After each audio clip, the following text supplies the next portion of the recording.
Guys, ang aking alagang baboy tulog. Ayan siya.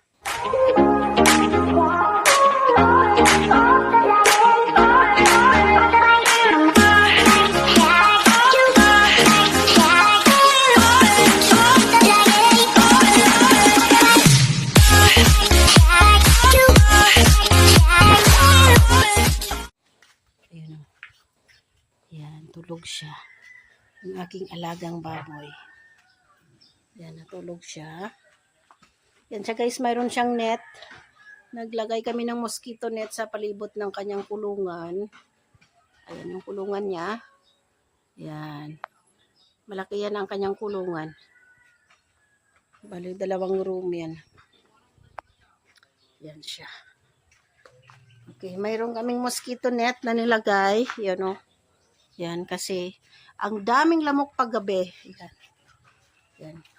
Mayroon kaming papaya dito sa tabi niya. Yan, papaya. Ang dami ng bunga ng papaya namin. And then, mayroon ditong mangga. Ito yung mangga ko dyan.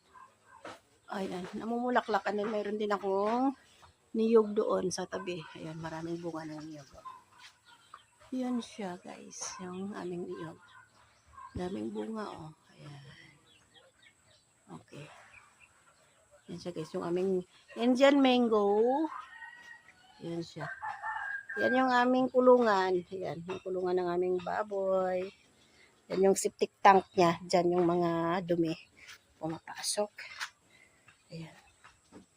Lagyan namin ng ano is ito, 20 meters. Yan, 20 meters yan na mosquito net yung binili namin. Kasi kawawa siya pag gabi. Napakaraming lamok. Ayan, natutulog siya. Ayan.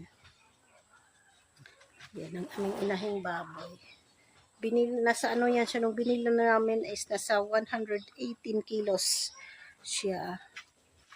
Yan, pasok tayo. Ito yan ang kanyang kulungan. Pasok tayo.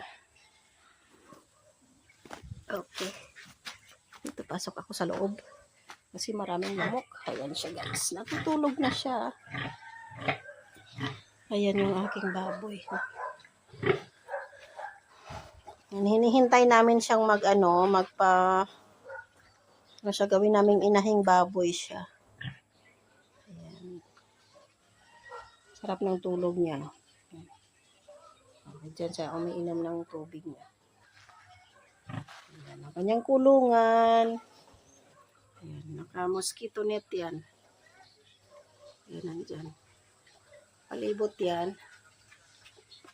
Naka-mosquito net yan. Ayan, meron dyan avocado. Sa ano. Ayan. Yung kulungan niya.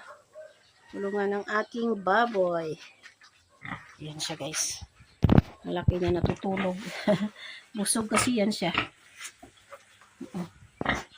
Bago lang siya kumain at naligo. Yan. Ang laki niya.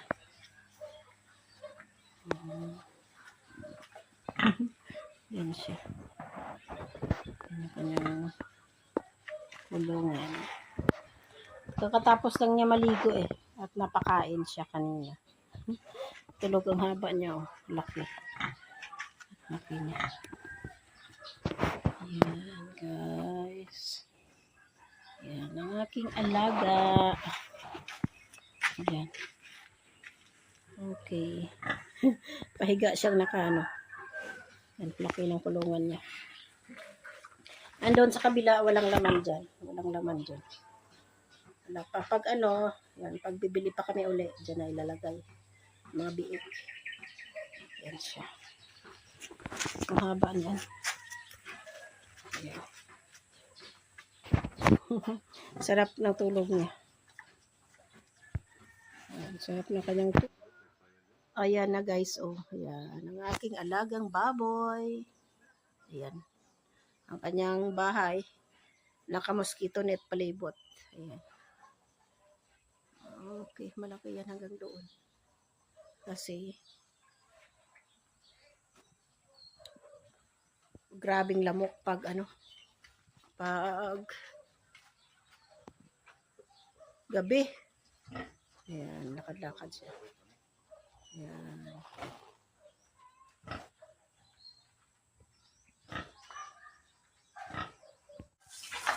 Ang aming piggy.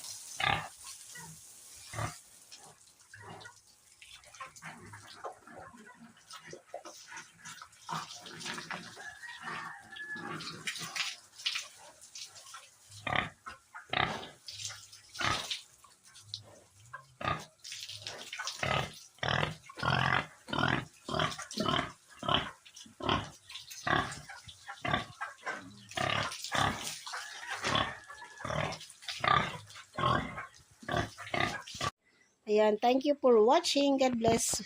Bye-bye. Good morning.